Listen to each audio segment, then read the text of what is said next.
Hello and welcome to the first episode of Blacklit, a series where I discuss everything within the realm of Black literature. Today's book is Ijeawele, or A Feminist Manifesto in 15 Suggestions by Chimamanda Ngozi Adichie.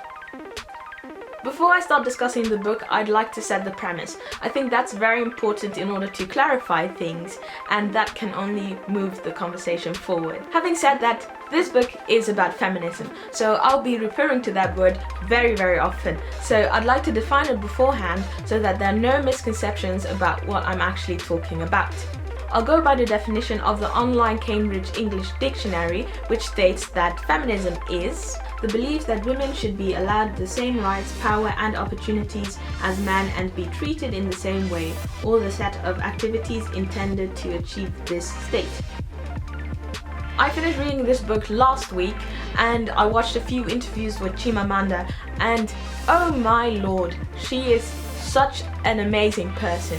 She's smart, she's eloquent. I was so in awe with her, like the way she speaks, her intelligence, the way she carries herself, and she's just such a beautiful person. I was really amazed, and I would definitely recommend watching one of her interviews. I really enjoyed the one with Trevor Noah where she talks about this book. So yeah, you will not regret it, trust me. Dear Ijeawele is an essay that started off as a letter to a friend. The friend had just given birth to a girl and she asked Chimamanda, how am I supposed to raise her as a feminist? So then Chimamanda wrote this in response. Chimamanda starts off by stripping feminism down to its core. She states, the first is your premise, the solid unbending belief that you start off with. What is your premise? Your feminist premise should be, I matter equally. Not if only, not as long as, I matter equally, full stop. And so she creates this fundament on top of which she builds her following 15 suggestions. The second suggestion is teach her that the idea of gender roles is nonsense. And I completely agree with that, because if you think about it, there's so many things that society has assigned to be in coherence with one specific gender, and it doesn't make sense. Here's a shower thought.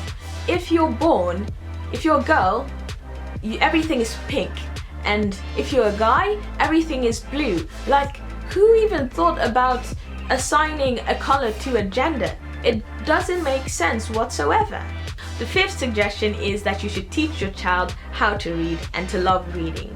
And as someone who really likes books and loves reading, I can definitely get behind this. Now, the issue of double standards. It just angers me. I just can't sometimes. Throughout the book, Chimamanda proposes you to think of a situation, play it out with a man and a woman, and then switch the roles and see if you still think the same way about that situation. An example, for instance, is a man voicing his opinion in a company. He's seen as straightforward, knowing what he wants. But if a woman does that, she's usually perceived as aggressive or a bitch. And I think those type of thought experiments are very important in order to check yourself.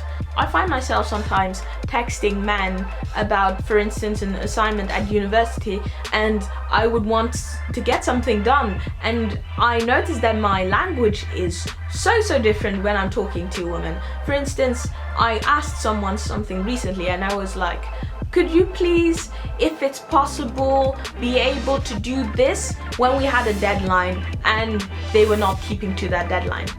So yes, I still find myself subject to fear of that type of prejudice. I think that Chimamanda worded this so beautifully. We have a world full of women who are unable to excel fully because they have for so long been conditioned to fold themselves into shapes to make themselves likable. Lastly, there's one thing in the 10th suggestion that I actually do not fully agree with, and I'll read Chimamanda's part first. Okay, so I'll read her part out in full so you have context. Don't think that raising a feminist means forcing her to reject femininity. Feminism and femininity are not mutually exclusive. It is misogynistic to suggest that they are. Sadly, women have learned to be ashamed and apologetic about pursuits that are seen as traditionally female, such as fashion and makeup, but our society does not expect men to feel ashamed of pursuits considered generally male. Sports, cars, certain professional sports. In the same way, men's grooming is never suspect in the way women's grooming is. A well-dressed man does not worry that because he's dressed well, certain assumptions might be made about his intelligence, his ability, or his seriousness. Okay, so the part that I actually do not agree with Chimamanda is the part that men's grooming is never suspect in the way women's grooming is, because there are many men who have lost credibility within their surroundings because they are perceived as more feminine because of the way they groom themselves. A lot of people feel that if you spend quote unquote too much time on appearances as a man, that they are either metrosexual or possibly gay, which is for those people usually something that is worth discrediting a person for, which is absurd in my opinion. I really enjoyed this book. There were a lot of things that I learned from it, and it was just a very nice introduction to feminism. So if you'd like to know more, I definitely recommend this book.